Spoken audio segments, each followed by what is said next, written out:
Does the finale for the Book of Boba Fett work? Is Grogu really necessary to tell that story? And are fan expectations a good thing or not? All this and more on this week's Streaming Star Wars. Well, thank you very much, ATG3, and welcome to Streaming Star Wars, featuring myself, Pete Fletzer, and my co-host, Nick Milkey, from fellow ATG Cast show, Podcast of the Wills. When there is a Disney Plus Star Wars show running, we get together every Friday night and we take to our YouTube channel to bring you a lively conversation about all things Star Wars. And again, when that series is running on Disney Plus, we'll be making that the focus of the show. And that's exactly what we did this week. The finale for Book of Boba Fett dropped last week, and we were joined by Star Wars storyteller, video game writer Mitch Dyer. We talk about the payoff for the final episode and get into what the Book of Boba Fett story was intended to do in universe. But before we get started, I'd like to ask you to like, subscribe, share, rate, and review. Please subscribe because you get 3 shows a week from the ATG Cast stream. On Mondays, you get Streaming Star Wars. Thursdays, you get either Podcast of the Wills or Around the Galaxy, bringing you a lively one-on-one conversation with the people behind the fandom. This Thursday, you're going to get Alex Damon of Star Wars Explained joining Nick Milkey on Podcast of the Wills. And on Saturdays, you get our 5-minute news digest, Disturbances in the Force, where we bring you all the news of the week with no spin, no clickbait, just keeping you in the loop on all the Star Wars happenings. And if you want to be part of the Streaming Star Wars show, all you have to do is subscribe to our YouTube channel. There's a link to it in the notes below. And if you want to become a part of the ATG Cast family, please consider our Patreon program. For as little as $3 a month, you're going to get access to exclusive content, receive some swag, and you can be part of the live virtual audience when we record Around the Galaxy and Podcast of the Wills. Follow us on all your social media channels at ATGcast, and head on over to atgcast.com to find more information about us, access previous episodes, and there are links to some of our super cool ATG Cast merch, including our brand new Bad Takes and Brown Liquor t-shirts. So make sure to check those out. But in the meantime, without further ado, we are excited to bring you this week's Streaming Star Wars after these messages.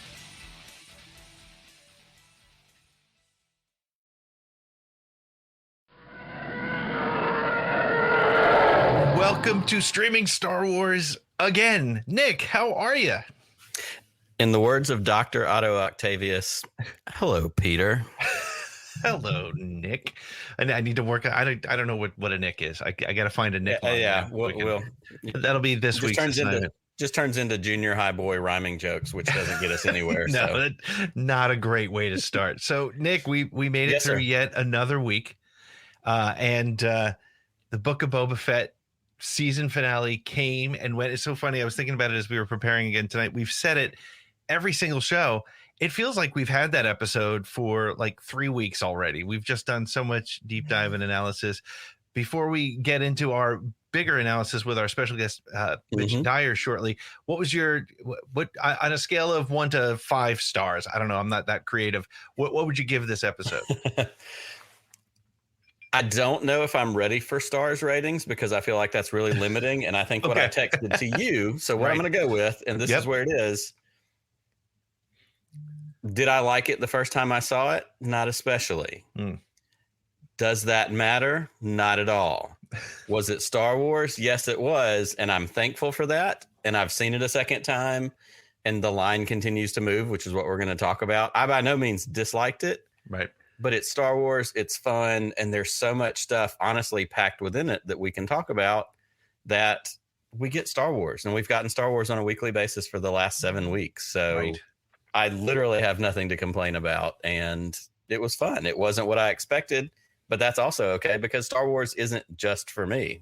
Right. And I think breaking expectations is a great theme that we can certainly run through tonight. And I'm with you. My first response is, as you and I texted at like 7 a.m. on Wednesday, wasn't super positive, but it's funny too, because I watched it the second time in a completely different mindset, and it was great. But we'll get to all that. As if you've been following the show, first of all, Nick, who do we have in the chat with us so far tonight?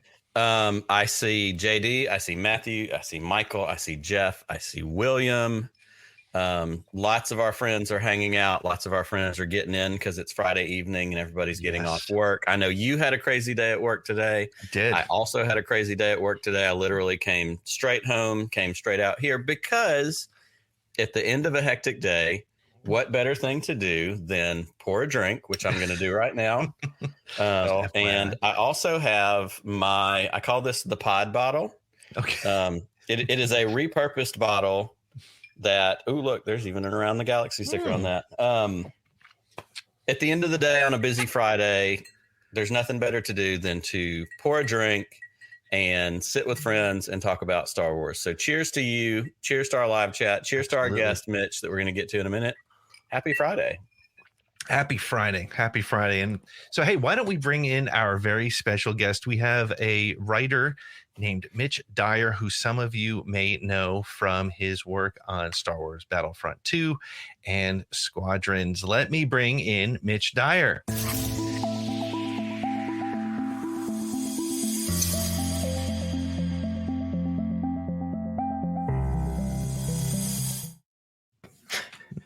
Mitch, thanks for joining us. Fellas, you built me a package. I got a whole intro. It's amazing. The production value on this show is out of control. Nothing but the best around here. Oh, man, you guys are not playing games. I love it. Thanks for having me, guys. This is great to be on your very highly praised show.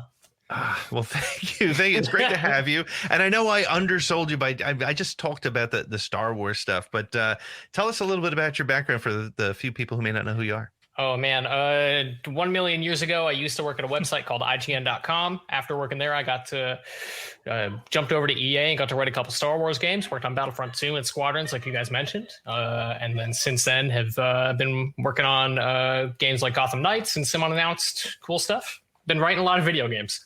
Excellent. That's great. And Mitch and I, it was great when I had Mitch was a guest on the show, I don't know, about a year ago on Around the Galaxy. And it was funny because Mitch is one of the people who also purchased a Shriv, a Star Wars Story t-shirt, which we had on there for a while, which got pulled, by the way. Disney was like, no, we don't think you should be selling He's too valuable, that Shriv. Right. He's too valuable. So it's so great. So listen, what we've been doing on the show every week is we've been sort of trying to, we take some time to review the episode. I mean, we just came off a gigantic episode. It was the longest live action episode of any of the Star Wars shows so far. And it was jam-packed with action top to bottom. I put Nick on the spot earlier, asked him for his rating. But Mitch, what was your sort of initial takeaway? Because I think if you're like a lot of us, I think it's washed over us a couple days now. What was your takeaway when the mid-credit scene rolled? It was fun listening to Nick talk about it because the way Nick articulated it mirrors a lot of my own feelings with this show, which is I'm glad it exists. There's a lot of great stuff about it. There are moments I enjoyed. There are characters I love to see. But overall, it didn't click with me in the same way The Mandalorian did. And I'm sure we'll dig into a little bit about that, but I thought it was a little bit fractured at times, a bit unfocused, kind of bouncing between all these different stories that I enjoyed seeing individually. But it's been, I think that's been a challenge for the show the entire time. And my first hot take of the night, we should have a hot take bumper. I can't believe we don't. We have everything else. But my first hot take is I think they really could have gone with this as a 2-hour movie. They could have taken the Mandalorian story out because as great as it was, and the Luke Skywalker, Ahsoka, R2, Grogu stuff was amazing. It wasn't critical to the story. Had it been a 2-hour film, I can see where it might have worked because it would have been a more cohesive top to bottom story. What do you guys think about that? I think 2 might be a little bit short. Okay. It might be, because I do think there's a lot of stuff in here that's really cool, right? Because fundamentally, this show is meant to answer the question, what happened to Boba Fett after Return of the Jedi? Right. Because we all know that in the old expanded universe, and that's obviously what this show is built around, is a lot of the EU storytelling that a lot of us grew up on in the 80s, 90s, whenever we kind of acquired these EU stories. But asking that question, what happened to Boba Fett after Return of the Jedi, is really interesting, and the show answers that. But I think I would have liked to see it focus down a little more as well. Like I do think that 6 hours or 5 hours is a bit long, and I would have liked to see a little more focus on the Boba Fett story. Yeah. And I'd love to follow up on that. And you said it, kind of mirroring some of my thoughts about, initial reactions, those kinds of things. As a storyteller yourself. Yeah. Because we get so many things in this. We get heavy use of flashback, which we've had tidbits of that in Star Wars. We get, a little bit in animation at times. In the movies, we get Rey grabbing the saber and kind of getting those Force flashbacks. But it's never been a framing device. It's never been a framing device, and that's exactly where I was going. So we get it as a framing device, and we get two specific parts of a Boba story. We get Boba in what is quote unquote current times, him trying to figure out how to be a ruler, which, to be honest, he seems a little bit inept at. He's not great. Yeah, he's not great. But we also get the story of what we've said, what you just said. What happened to Boba Fett after Return of the Jedi? Escaping the Sarlacc pit, rescued by the Tuskens, finding that tribe. Like, there's really powerful stuff in that. And those were the things that I gravitated to in those 100%. Early episodes. And then we get Din Djarin out of the blue with an episode without Boba Fett. And I went, oh, this is the story I actually really am more into, is the Din Djarin story.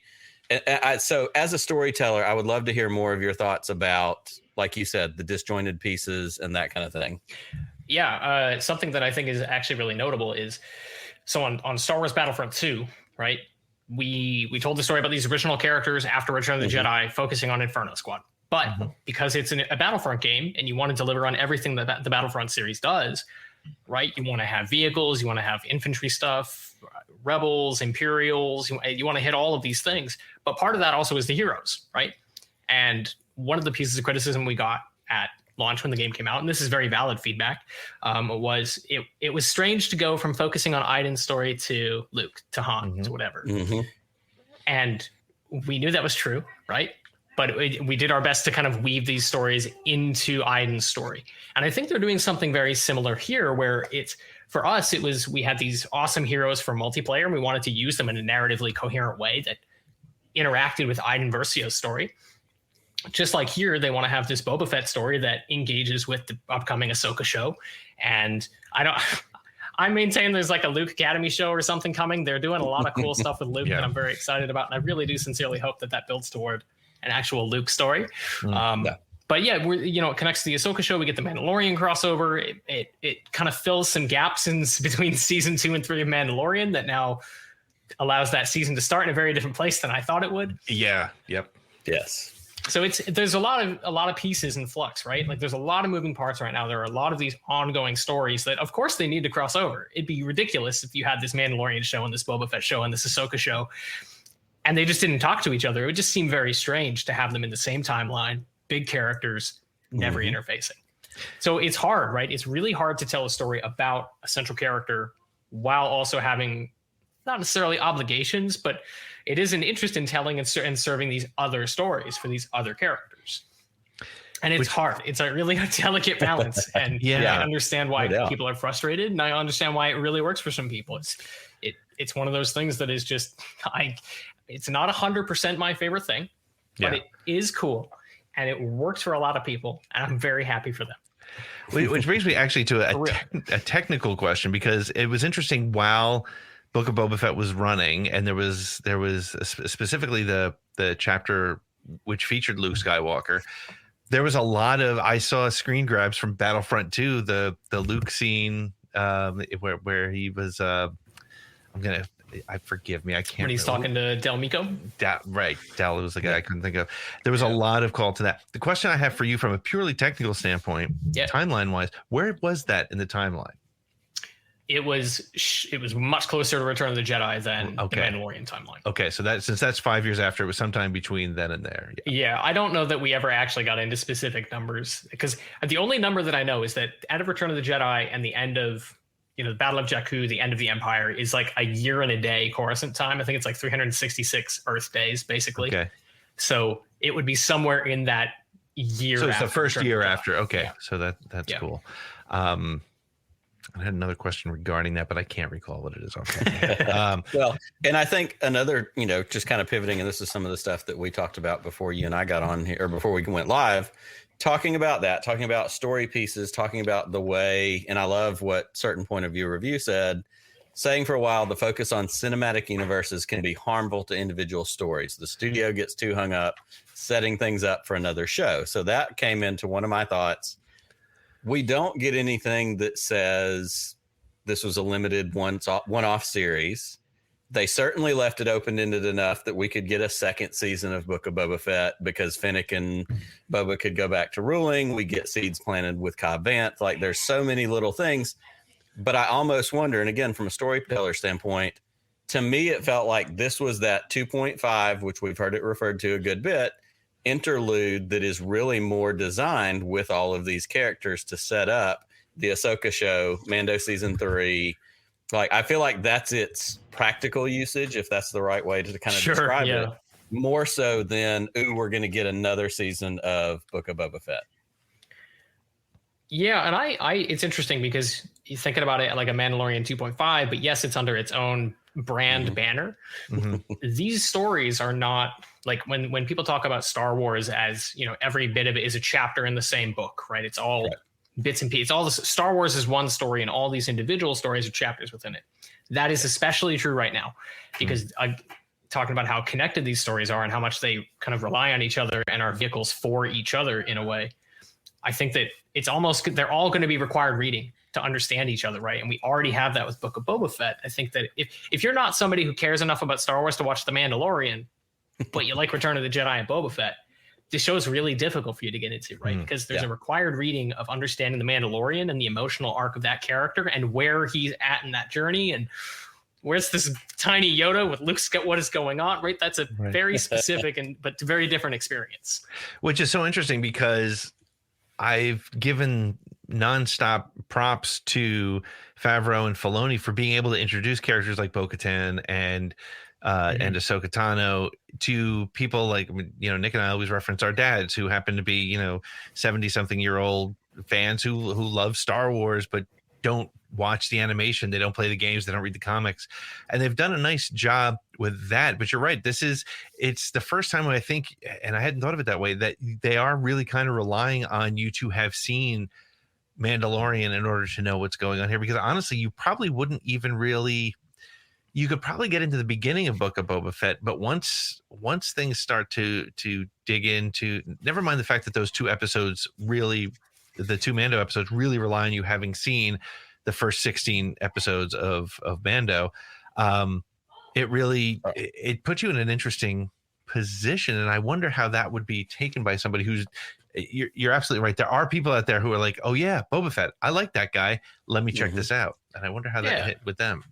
And I'm of two minds about it, right? Because on one hand, it's very challenging to tell somebody you should watch this show, but you need to watch all this other stuff beforehand to fundamentally understand what it's doing. And we are getting to that point. But for us, as big Star Wars fans who are investing the time and are immersed in it, Star Wars has never been more rewarding. Even when this show is frustrating to me, it's still the most rewarding that Star Wars has been. And I think that for a number of years, Star Wars has been very generous with rewarding fandom and you spending the time and energy to care about this stuff. Yeah, no doubt. Because the stories are interconnected. And you know, I freely admit that Battlefront, because we were very big fans of Return of the Jedi. We wanted to know what happened after that story. And there's different elements of Star Wars we liked. It was a Star Wars fans game, right? It's not for somebody who isn't a super fan of the series. It's because it does require, okay, you should watch these 3 movies and you should understand these references and these locations and how these characters fit together. But it's fun. And for us as big fans of it, it's the best, and there's never been a better time. So I have to share this story with you because I think you might appreciate, especially after hearing what you're saying about being a fan of Return of the Jedi. My 9-year-old son, his entry point to Star Wars, I've said it 1,000 times, has been Clone Wars. And so he hasn't watched the films like religiously like I have. He'll watch them every now and then. Like if they're on, we'll watch them, whatever. But he's been more into the series, like Book of Boba Fett, Mando. He loves that stuff. So we're watching Return of the Jedi, and they hit Endor, and I guess his mind resets every now and then, just doesn't make all the connections. They hit Endor. And Mitch, you're gonna love this. He goes, "Oh, this is that place they were in Battlefront 2." And so like So for us, we're like, oh, cool. That's we're back Walt at Endor. Williams is Endor. Right. So Exactly. he comes into it and is like, oh, this is from that game that I love, which is such a cool thing. I love that. I love that there's so many different entry points for Star Wars. Yes. And even though, that we're talking about with not connecting the dots is perfect, because it is a different experience to see Endor and see the speeder bike chase and have your life changed by that. Right. And it's different, but not better or worse than somebody playing a game and like living in Endor and spending time in Endor and poking around all the tree houses in Endor. Yeah. Yep. Yeah. So it's been so wild, and but I think there is that interesting challenge. And so far, I think they've done a great job. Like, I knew enough about Chrysanthemum to be like, oh, I think I know who that guy is, right? Because I read, I'm not a comic addict, and I wish I kind of was. I just can't. I've just had trouble getting as into it as I could. But it was great because I knew him from somewhere, and then I went back and I did the research. As Jerry from Bombag Cast says, is it allows you to know that stuff is there, and you can go back and research it if you want to. So, and this is what I'm talking about. It being rewarding for. Oh, sorry, go ahead, Nick. No. I was just going to say I'm the same way, except I didn't even have I had no clue who BK was. Like, when it showed, I was like, oh, that's a cool looking Wookiee. And then, of course, I went to Twitter after I watched it early that morning, and all these people were losing their mind. I'm like, oh, shit, that's somebody I'm supposed to know about. And then I went and looked, and I was like, oh, okay. There's different levels of it, but it's exactly what we said. Different entry points. Like you said, Pete, using it as a reference. That's what I always talk about with Clone Wars. I'm at an age when Clone Wars came out. I was out of college. I was working. I was married. Like, I wasn't paying attention to it, even as a deep cover Star Wars fan. Circling back to it now because of Rebels and because of where I am in my fandom now, Clone Wars is the thing I go, oh, I need to go watch the Mortis arc. I need to go watch the Darksaber arc. I need to go watch these bits and pieces. So it became a reference book. Yeah. Comic books have the ability to do the same thing. So for me, it was another way to go, oh, there's a whole other story here that I'm not aware of. Yeah. When I talk about required reading, it's stuff like BK is an interesting example, right? Because Black Chrysanthemum comes into the show, and you don't fundamentally need to have read the comics to understand that, oh my God, it's a gladiator Wookiee. Yes. Willingly went to the gladiator. That works in a vacuum, and that's fine. And because they add to it, and he gets to do his own thing, and he has his own role, it feels substantive and not just referential in a way that's distracting or throwaway or disposable.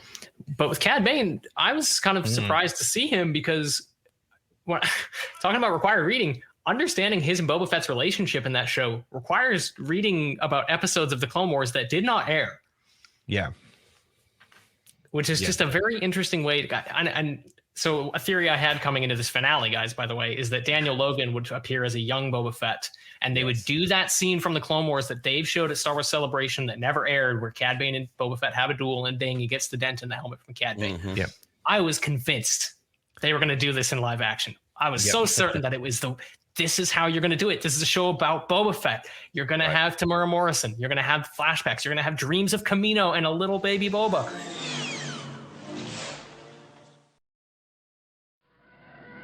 Star Wars, you can always say there's missed opportunities. In fact, people love to harp on those and get clout on Twitter for their quote unquote missed opportunities. But for me here, that was one of those really interesting things. And I'm glad you brought up Cad Bane, because the relationship that Boba and Cad Bane had, knowing that relationship made those last two standoffs mean a lot, right? I think it made them mean anything. Because I don't think if you don't have an understanding of their relationship, it's kind of just two gunslingers, one of whom you just met for the first time. Yep. But Boba seems to have this deep history with and almost a rivalry. Right. So I feel like that's even if for the one line, I'm not a little boy anymore. Yeah. Which expects you to know a lot, right? So this is where the missed opportunity was for me, because they did show Kamino, because they did reflect all the way back to him as a child. You didn't even need to show Cad Bane in episode 2, but it would have been cool to have a flashback of seeing those boots and hearing that voice, teaching him how to shoot, or something very simple. A little 3-minute flashback would have made that ending mean so much more to people who don't know that history. And as you said, the big history never was seen on screen. So we're all relying on, if you weren't at Star Wars Celebration and saw that scene, which I wasn't, I'm relying on people on social media telling me to go find it on YouTube somewhere. because to know about it. And that's a deep cut. And that's big time. That's a challenge. And so again, it makes me wonder, for people who aren't familiar with it, how did that scene play? Did it play like Ahsoka showing up in the Grogu episode of Mandalorian, where people like my dad was like, I don't know who that was, but that was pretty cool. And I'm like, oh, you have no idea how cool that was. Exactly. Did it have the same ring, or was it just the bad guy from the last episode? And both of those experiences are valid, right? Like it's not a problem by any means to not have. Right. If you haven't done your homework, that's completely fine. And I would never say you're having a lesser experience if you're like, oh, I didn't know about that episode that you're talking about. Right. Like that's ridiculous. And the show, honestly, it will be more than the weekly conversations and the speculation, and it will be remembered for what it is and the story that it's telling and the order that it told it. Yeah. Right. So I think that on its own two feet, it just works. Yeah, I don't know, man. Thoughts getting away from me. Sorry. Well, so many thoughts honestly, about the show. They're just bouncing around. As you're saying that, it hits me because my dad's the same way. And Pete and I have talked about this 100 times. And if this was a drinking game, you'd have to take a drink right now, where I tell the story about last season when Ahsoka showed up. And on occasion, my dad he doesn't call me every week to talk about the most recent episode of whatever the show is. But that week he called and he was like, I like that Jedi with the 2 lightsabers. She was cool. And I was exactly my words were, you have no idea how cool. Yeah. You know, he called me after the Cad Bane episode, the first episode, and he goes, so who's the blue guy? Like, that was his question. Yeah. Instead of, because I am the deep Star Wars nerd that I am, and because I'm the 10%, not the 90% that are just like, oh, hey, Star Wars, that's fun. Moving on. I've watched it once and I'm done. Instead of being mad that they don't know it, or instead of being mad that they didn't spend more time fleshing it out, I've come back to this thing where I go, this is an opportunity for me to tell my dad, if you liked her, let me show you some other things that you could also watch. Hey, watch this little segment of Clone Wars, or this little segment of Rebels, or like, there's a whole other story there. And if you're interested in her, I can tell you. It's an opportunity to, again, windows and doors. What's their way in? What are they interested in? Or if he calls and go, yeah, that's cool, but I'm ready to watch the next thing, then they get to leave it alone. Yeah. Yeah. So let's talk about this episode as the episode that kind of wrapped it up. I mean, so this episode on its own, and it's interesting that, you know, I feel like with other Star Wars series, when we get to the conversation about the last episode, we spend a lot of time talking about the last episode. I find it very interesting that the conversation, not just here, but in social media and in other places I've seen, has been about the whole series. So on the one hand, that means maybe the series worked really well because we're discussing it as a story. On the other hand, how did that finale strike you? I'll start with my thoughts. I felt like, again, the first time I watched it, it was like, I went in with expectations, and it's the Last Jedi lesson that I apparently didn't learn, which is don't go in expecting anything. I mean, I had it in my head. I knew it was going to happen. I knew we were going to see Kira. We were going to do this. This was going to happen and that. Of course, almost none of it happened. And so I kind of felt disappointed when I watched it that night with my 9-year-old son, who just let the Rancor scene fight, you know, almost like kaiju battle in the streets of Tatooine, and the action and the shootouts. And my son just loved it. In fact, after it, his only complaint was we didn't get to see Luke Skywalker, but it was, Dad, that was the best episode yet. And that was great. And I watched it from that perspective and I liked it. And then the storyteller in my head was like, it actually did wrap up the appropriate lines. It may have been clunky. It may have been Robert Rodriguez, which I think is part of the problem with the series. But I felt like the story from point A to point B worked. How did you guys feel about the overall story and how the last episode wrapped it up? Mitch, go ahead. I was waiting for you, Nick.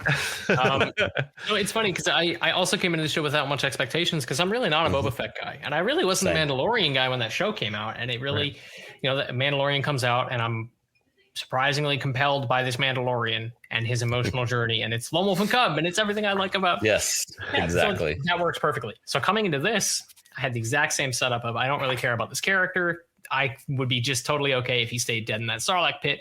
But if he's coming back, okay, let's see what he's up to. And it's it's interesting because I'm surprisingly enthralled because of Tamura Morrison, and he's just so great in the show, and I'm just so happy to see him back doing Star Wars and being Boba Fett with the mask off and personifying that character in a meaningful way. Because that's, for me, has been the thing that's missing is Boba Fett standing around looking cool it's cool, but it's not interesting. There's not a story there that I'm driven to care about. Yep. But he's carrying it, and he's telling the story that they're telling through these flashbacks, and with his relationship with the Tuskens and how the changing tides of his career as he's becoming a bounty hunter to a daimyo. I was surprisingly engaged with that and liked it a lot. But looking back on the whole series, I'm a little bit let down in some regards because I really thought those huts had a cataclysmic presence in Tatooine in a way that I think Jabba even didn't, and they felt scary and threatening. And I was surprised and disappointed to see them go away so soon. Under the guise of this Pike Syndicate's a big deal and they're really scary. But we didn't really get to see that until Cad Bane. And then when it's resolved, they're fairly quickly dealt with.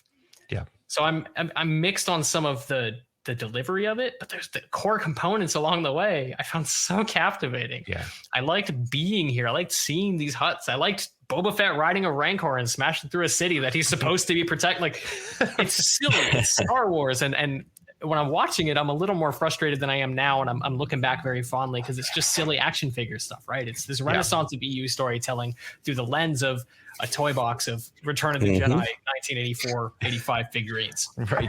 Dump them out of the sandbox and have some fun. Yeah. Yep. Yes. And honestly, and we've said that, and Mitch, you and I are the same person when it comes to a lot of these things. Apparently, I was born in 78. I grew up with the OT. Like, this is where I came from. This is my Star Wars story. I read EU books. I did all those things. But Boba Fett was never one of my guys. Like, he was cool. He was there a little bit. There was a minute, but like, I was much more, I want R2. I want Han Solo. I want, Luke. Like, there were so many other people I was much more interested in. But when the Mandalorian season was announced, and Pete's the one that I've kind of most regularly give credit for this, Pete was the one that went, I don't think we need this. But as soon as it showed up in that first episode in Baby Yoda, we're like, wait, holy crap. Like, I'm in for this. And I've become much more invested in the Mandalorian series and the Mandalorian story and Din Djarin's story and Grogu. So the same thing. We get this series, we get Boba Fett, and I have those moments of going, ooh, I am interested in how did he escape? And I got super invested in the Tusken story and the flashbacks.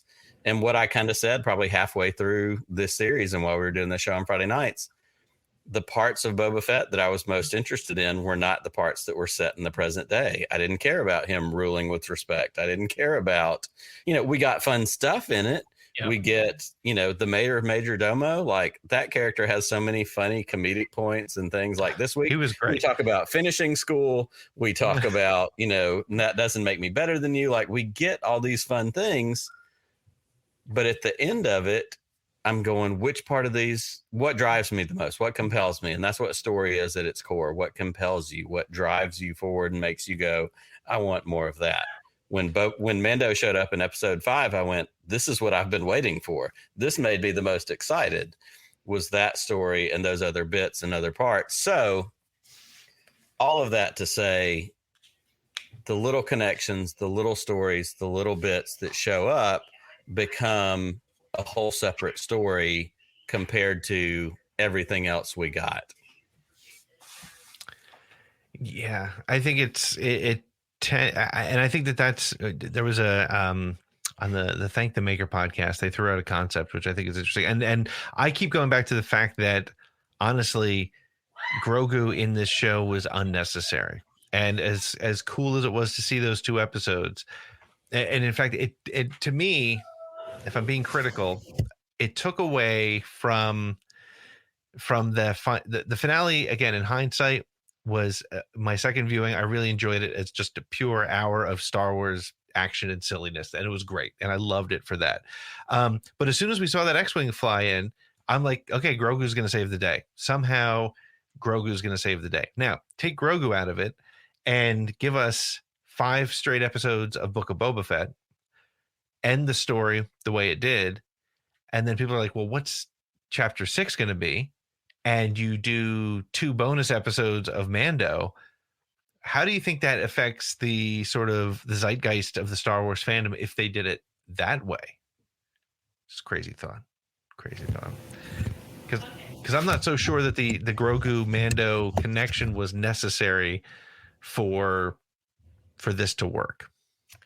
Yeah, and I think for me, what stands out is it's so strange to me to have season 2 of The Mandalorian end with this heart-wrenching separation between Din and Grogu, and to have their reunion, the cathartic reunion between these separated guys who they've been apart for however long they've been apart, to have it happen in the middle of an action scene in somebody else's TV show feels so bizarre to me. Because now The Mandalorian season 3 will just open with them already on adventures.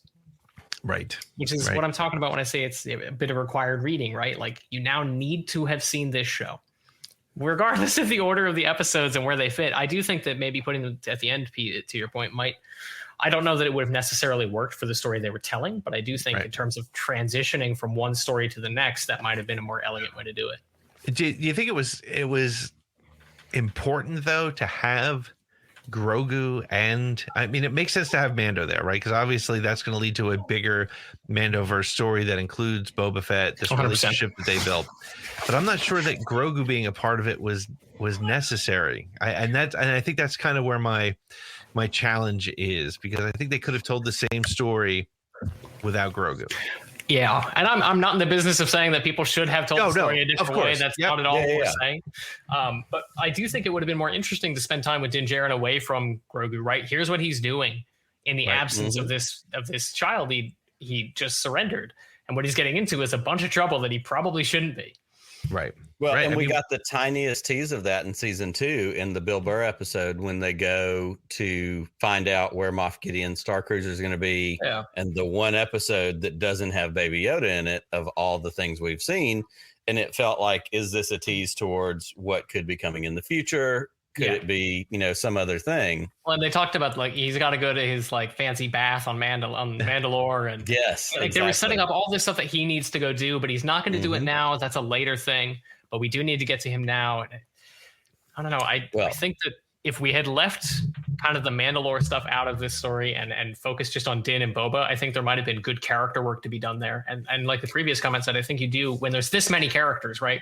Luke and Ahsoka and Cobb Vanth and Cad Bane and the guy from Office Space playing like a seedy, sneaky guy in town who he kind of gets forgotten about too, right? Like he sneers at Din Djarin or whatever, or whoever he talks to, and he's never seen again. Black Chrysanthemum, the mods, there's all these different moving parts. There's so much going on.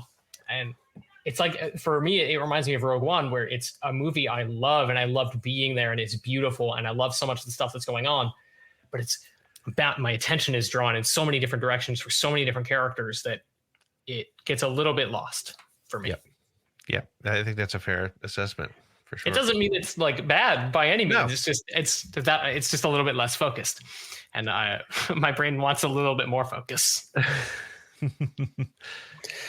And there's one other thing, and this is where I was going earlier with my thought, and I got off track with some of the stuff that Mitch was saying.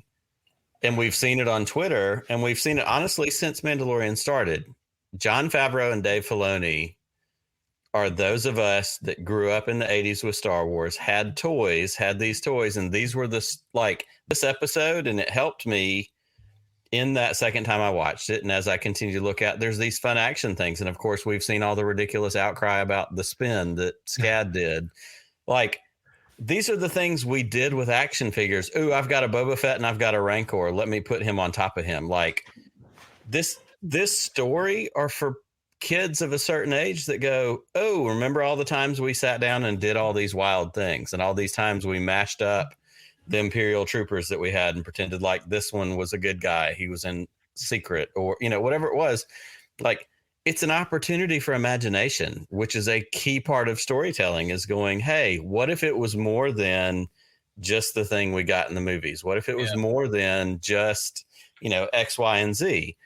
And we get that. We get, I joke about the Crocodile Dundee moment where Baby Yoda puts the Rancor to sleep. We have the Godzilla moment where the Rancor climbs the tower. We have all these different things because it's fun and it's storytelling and it's imagination. And, yes. And I think we said at the very beginning, and Pete, you and I've said it all week. Half of my issue comes from just the expectation game, which goes to Mitch's tweet about, expectation versus what we get, and kind of setting ourselves up to feel a certain way before we've even got it. Yeah, Nick, Mitch, what's your perspective on that? I mean, you did tweet about it. I'm very curious as to where you go with that and what your thoughts are on expectation going into these things. It seems like it's probably the biggest reason to be let down. And at a point, right, and then we're at I'm sorry, before Mitch answers, we are at an inflection point. We have Kenobi now announced with the release date. We have Andor on deck. We have Ahsoka that's getting started filming. We have all these things that are coming forward. And all we ever do, it seems, is create expectations and go, oh, it's going to be this, and oh, it's going to be that. I, as a predictor, and we've done this a million times, I'm never right. And I should just stop making predictions and just shut up and enjoy what I get. But I think that's an important distinction, Nick, is that when you're wrong, are you upset about it? Are Not you at all. angry that it Not didn't at go all. your way, or furious Not that at all. Robert Rodriguez should have made different choices? Not That's at the all. that's the difference. That's the Correct. distinction. Is having expectations is totally fine. And I'm not saying that, I mean, we talked about us specifically, like not really having expectations for this. Sure. I'm trying not to sound like we're on a high horse about it. Because having expectations is totally fair, right? Boba Fett means a lot to a lot of people, and there's a litany of material available to people to consume that built this character up in a certain way, right? So for him to not quite be the hardened badass that he was in the EU novels, I get that there's a separation between what he actually was and what he actually is. That can be frustrating. And I'm trying to remember what provoked that me to respond with about that expectation in the story, but I think it was because people were theory crafting, like, oh, it's all going to build toward Kira, right? Kira from Solo is going to come out. Lots of Kira, a little bit of Thrawn. Yeah, and it's interesting, right? Because this is, it's just Star Wars. One of you guys had mentioned, Star Wars has always inspired our imagination, and it kind of ignites that childlike wonder, and that's why we always come back to it. And in a show where Cad Bane returns from the Clone Wars, and Luke Skywalker is fist bumping a baby Yoda, and Black Chrysanthemum's crossing over from the comics, and Ahsoka is there, and all these interconnected characters, and she was also in the Bad Batch, like tons and tons of stuff, right? Anything feels possible. Yes, everything is on the table. So it's fun to theory craft about this stuff. It's fun to theorize that what if Kira from Solo comes in, because that's they ended on Criminal Syndicate stuff. 100% get into some Crimson Dawn stuff. I think people sometimes set themselves up a little bit for failure, though, where the expectation about what the story might be about is, my camera is going very blurry. Sorry. The expectation about what the show might be about versus the intentions of the story and where they're trying to take it. If those are at odds and causing an deep emotional problem for you, like angrily, I don't understand that. I don't relate to that.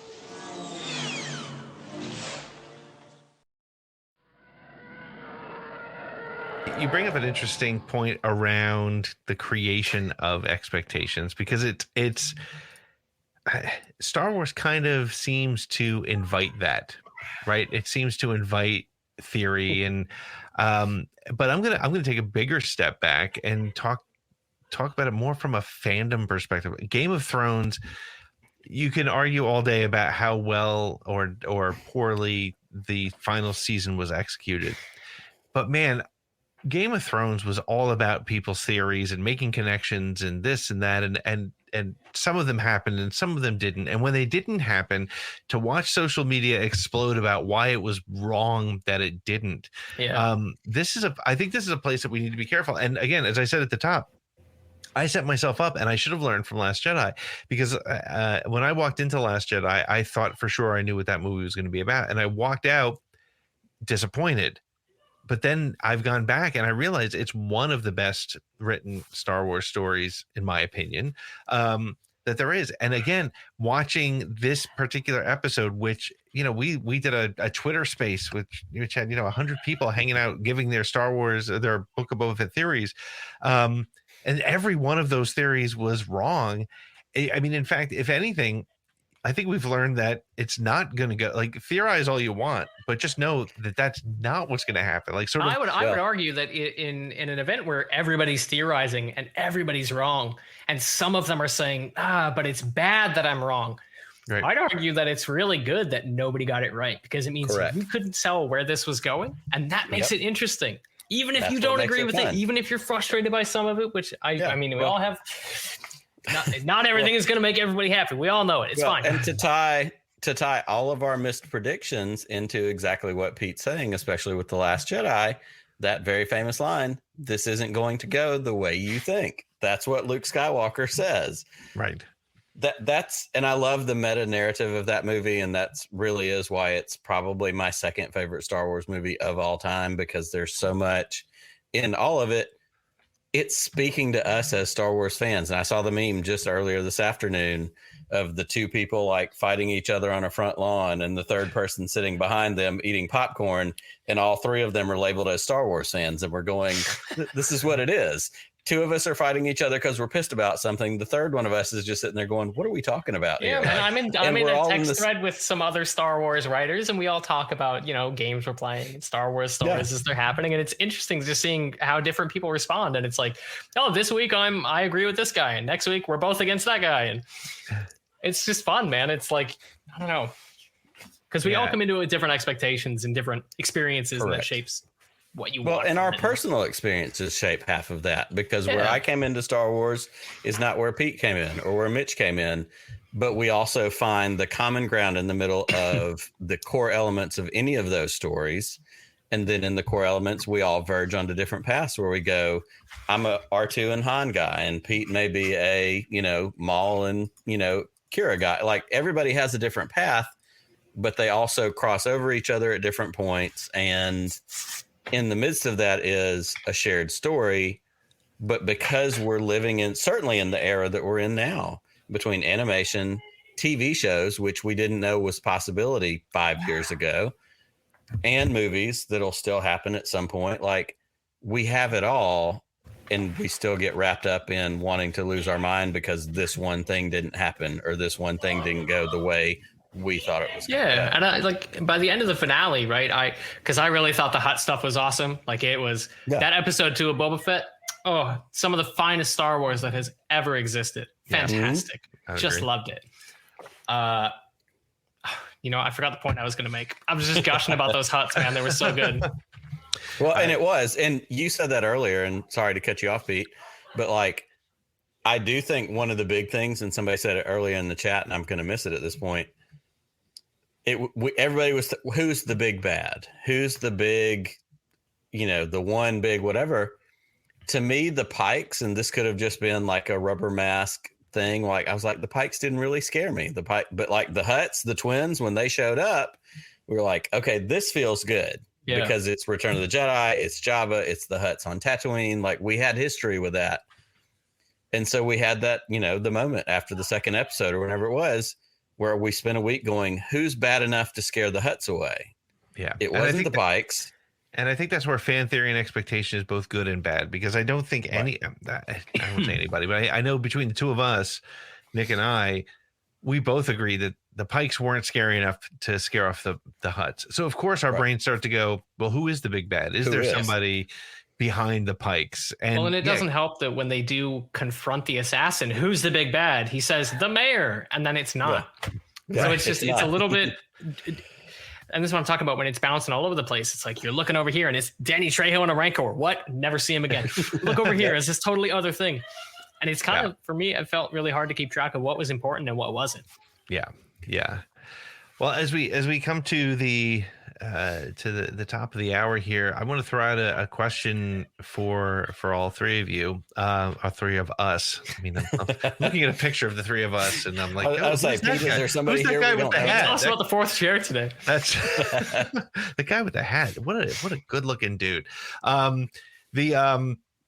What was the biggest surprise to you in this episode? This episode specifically. Was there any big surprises? And if so, what was it to you? Mitch, I'll throw it to you. Damn it. I was really hoping you wouldn't. So I was trying to think. Damn it. I'll go first. I feel like this episode. Go ahead, Nick. No, I was gonna say I'll give you a second to think. I'll give you a second to ponder. Okay, 'cause I was just thinking. I feel like this was the one that wasn't. It didn't have as many reveals, right? It kind of brought everything together, but it didn't have the like, oh shit, that's Cad Bane. Yes, correct.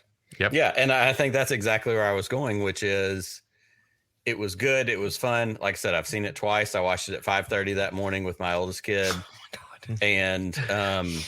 And then I put it on maybe later that day at work. I was doing paperwork and I put it on my phone with an earbud in. Like those are the 2 times I've got it. The second time with a little distance, with exactly as Pete said earlier, I think maybe even in our text thread, getting past the personal expectations. The first time you're like, oh, I think it's going to be this. So you're left to bathe in the light of, oh, it wasn't that thing I thought it was going to be. The second time you get to just consume it and go, okay, this is fun. And like, there's like Boba Fett rode a freaking Rancor. We found out that Cobb Vanth isn't dead, which feeds my personal soul on a lot of levels. I'm pleased about that as well. Oh my God. Like if there's anything I want more than Space Raylan Givens to have his own show, I mean, we're there. But beyond that, it just becomes, what are we looking at? So for me, I think the biggest surprise is, and I don't know if that was the question, but I'm going with it. Yep, that was it. There wasn't a big reveal. It wasn't a big, oh, it's Kira, oh, it's Thrawn, oh, it's this other thing. It was a battle, which it cracked me up the whole time. And I love Fennec Shand, and I love that she got her moment to show us she's a master assassin at the end. Yep. But like, the most of this episode, Fennec felt like an exposition device because we spent that time in the burnt out building where she re-announced the plan to all the people who should have already known the plan. Right. But there's no, like, it's literally their army, the army that they built before the Freetown people showed up was like 11 people. You know, we have BK, we have Boba, Din, Fennec. We have like 6 mods, and that's their army. Like, oh, we're good. We're ready against 1 million pikes. So for me, the surprise was there wasn't a bigger payoff other than, oh, Cad Bane showed up. But okay, that ended. We saw that. And we knew he was coming. Yeah. Yep. Yeah. Oh, there's no question. So my surprise was not a bigger payoff. It was just a whole bunch of pikes. I'm going to bounce off of your note there about Cad Bane and say that for me, the biggest surprise was the death of Cad Bane, right? Yeah. Okay. Dave Filoni killing one of his characters, man. That's really notable. That's a big deal. He's like a named character. He's got arcs about him. He had a season about him. Cad Bane's a dude, man. That's a character that matters. And what I hope that means is that nobody's safe. Yeah. It means that Thrawn is out there and might die. And Ezra is out there and might die. And Boba Fett probably won't die, but maybe, it just Cobb Vanth, he'll get modded eyeball, he'll be fine. Yeah. But it's interesting to see characters like Cad Bane come out and have events of consequence happen to them, because for Boba, right, it felt to your point about it not being surprising, it felt like this episode delivered on everything that it had intended to do. Coming back to expectations and the intent, this show intended to put these pieces in place and have an action figure explosion fest at the end, and it did, and it was awesome, and it was super fun to watch, and it didn't resolve the stories in ways that I thought it would or that I found as satisfying as it could have been, but it was fun. Yeah. But for Cad Bane to die gives me a lot of hope about some interesting stuff potentially happening as a lot of these characters come back into the fold in this timeline, with all these stories happening 5 years after Jedi. Yeah. I hadn't thought of it that way, but I think you're right. I think that is one of the critical things. I mean, I've said it before, when the Razor Crest was destroyed, which was essentially a character in the show, it lets you know that there are stakes, right? And on the other, and this is why I was texting with I think our friend Scotty Nick, who said Cad Bane definitely didn't die. He's coming back, and he can't. Cad Bane cannot come back, because that would, we're already at a point where Maul has come back, where no one's ever really gone, where we've seen, we can't have that happen, because the stakes will be eliminated for Star Wars, and we can't live in that world. I don't think the story can survive.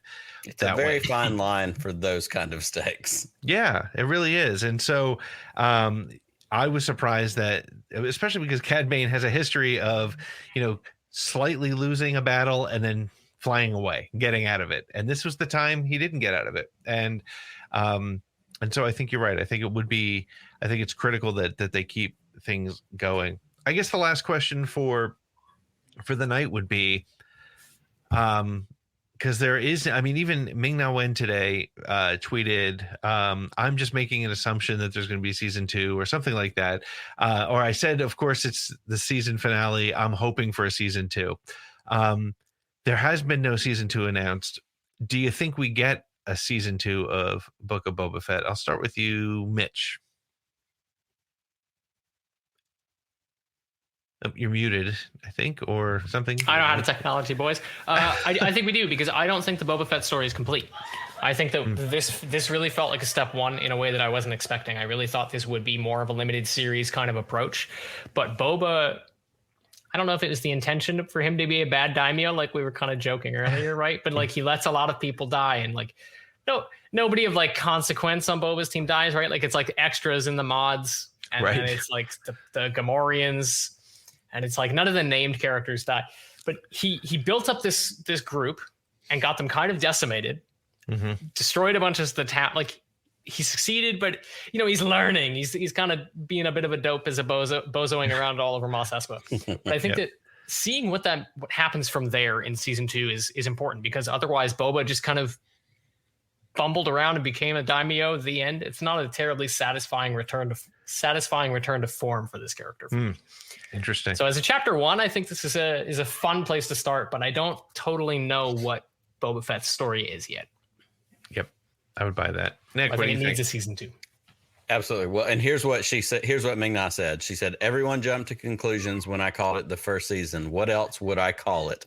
To clarify, it doesn't imply there's a second, but I'm keeping my fingers crossed. Enjoy all the chapters of Book of Boba Fett. Her press people got to her after she tweeted something like, Ming, you got to get back out there. So hearing what Mitch said, I don't feel like we needed a second season, because I think it created the opportunity to set up Mando 3, Ahsoka. Like we have all these other avenues, the Luke thing. We haven't really even talked about that. Like at the end of Mandalorian season 2, when Luke showed up, I made stupid, bold predictions because I've been literally wrong on every one. And I said, we're not going to see Luke Skywalker again. That was a one-off, unless it's like a hollow projection or whatever. We get an entire episode that was like half of it was Luke Skywalker running, jumping, flipping, improved on the CGI. Like everything's on the table at this point. Like I can't say no, there's not going to be anything. But yeah, Boba and Fennec walking through town and him making the joke about, paying off, having to bow too much. To be the right. Yeah. All this stuff. Everything's on the table. So it certainly can be there. We also know that marketing and money plays a part of this equation, and people that would tune in and people would whatever. So I'm not going to say no. I'm going to say, Nick Milky personally, like I don't need that, because I think it sets up a bunch of other things, but also why not? Why not find out how he does as, the actual ruler actually runs people off the planet? Yeah, there's plenty on the table. There's plenty of things that can be dug into. The 1997 video game fan in me desperately wants them to do season 2 as Shadows of the Empire. I have wanted the Fallen and the Black Sun for so damn long. Yeah. And you're going to do a crime show and not give me... Well, come on. Well, and now Prince Shizor has apparently been named dropped in the Shizor is book, canon now. Like, how about that? Yeah, that would be fun. And, as a Godfather mob, like, there was a part of me that thought, oh, we're getting a Tatooine real mob show. And we got like the setup, and Boba ended up being a little more Fredo than he was Michael or, somebody else. But that doesn't mean that they don't have the opportunity to still go out and do more of that. So, again, everything's on the table at this point, and I'll take everything you give me, and I'll watch everything they produce. So why I'm talking about it. That's the thing, man. Is like, last couple of days as I've been like grumping about like, I wish they had done this, or I wish they didn't have the Mando stuff. Grumping about it. But now I'm just like, whatever, man. Like, it's just cool that there's Star Wars and there's all these different kinds of Star Wars. No. Yeah. Well, I mean, I tweeted today. I'm going to read my own tweet because that's where I am right now. I said, we live in a world where we got to see a Mandalorian fly an N1 fighter to find a little Yoda-like friend training with Luke Skywalker, and R2-D2 has a bench made for him so he can wait for Ahsoka Tano. I mean, look. It sounds fake. It sounds insane. If you read that on Reddit, you'd be like, "This guy he's he's nonsense. What is he putting everything in one show?" I have a Star Wars leak. Here's what's going to happen, and be like, "No, dude, you're high. Stop posting. It's done." So, and again, like, it's funny because people who want to be angry are going to be angry no matter what. We saw it with the spin and shoot stuff. Like, people are looking for a problem, and you know what, Mitch, you're 100% right. Like, you got to just blow those people off and just be like, let's just have fun with this. Is it? And Star Wars, honestly, you have to leave you have to suspend a great deal of disbelief and just go in and have fun with it. And once you start over analyzing it and over nitpicking, you're going to kill it, and you don't want to do that. And I think there's just enough fun stuff happening.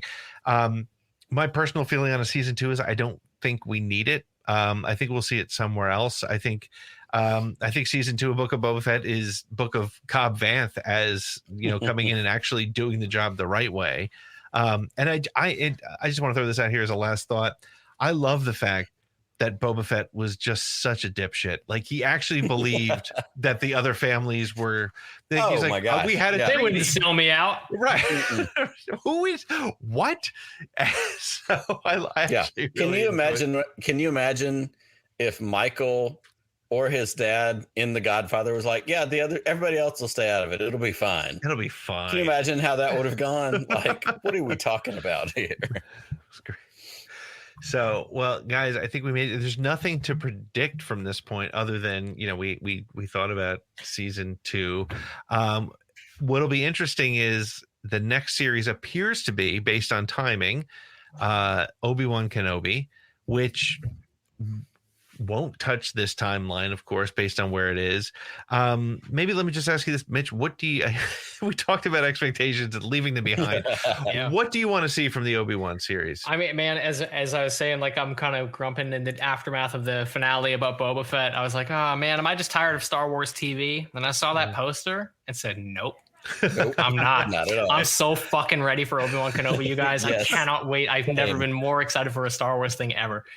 Yes, I'll drink to that. And here's why. It's not just that it's Obi-Wan Kenobi. And it's not that Ewan McGregor's coming back. And it's not that Hayden's going to be in it. It's not that all these casting rumors are very exciting. For me, it's because they're doing it as a limited series. Right. Because they're coming at it with intent and purpose. And we know from the outset this is a one and done, and that's it. Which tells me they know exactly what they want to do.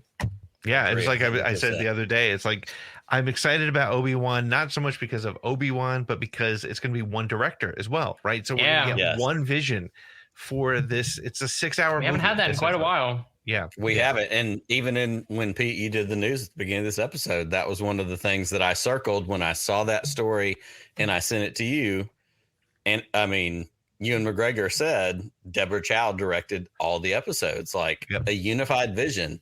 And going back to the sequel trilogy, that's been one of those conversations between JJ and Ryan. And what if Ryan had done all three? Or what if JJ had done all, like, it's interesting to see. And I love the different perspectives that we've gotten, because the Robert Rodriguez Star Wars stuff doesn't work for me personally.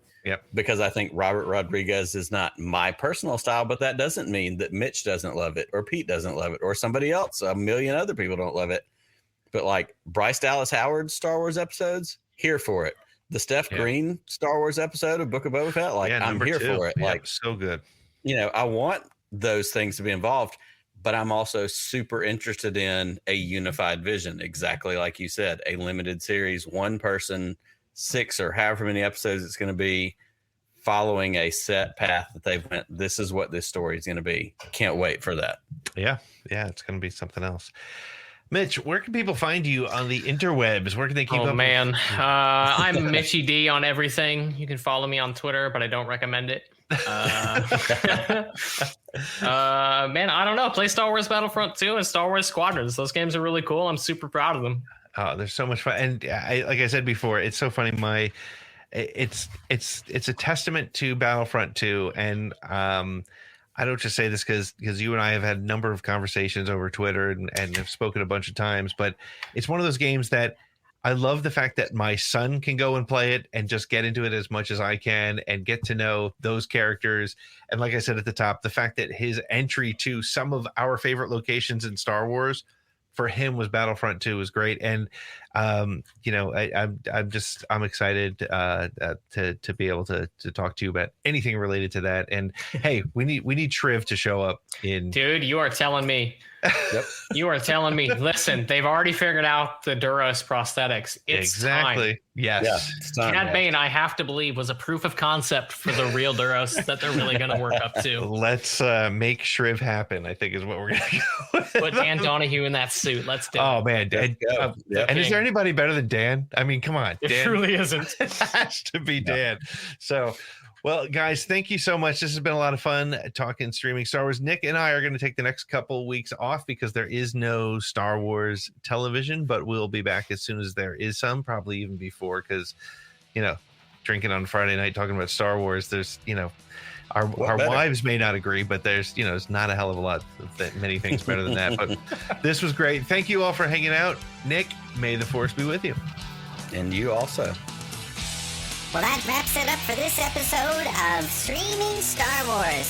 Thanks to Mitch Dyer for being a guest, and thank you for listening. If you had fun, please like, subscribe, share, rate, and review it.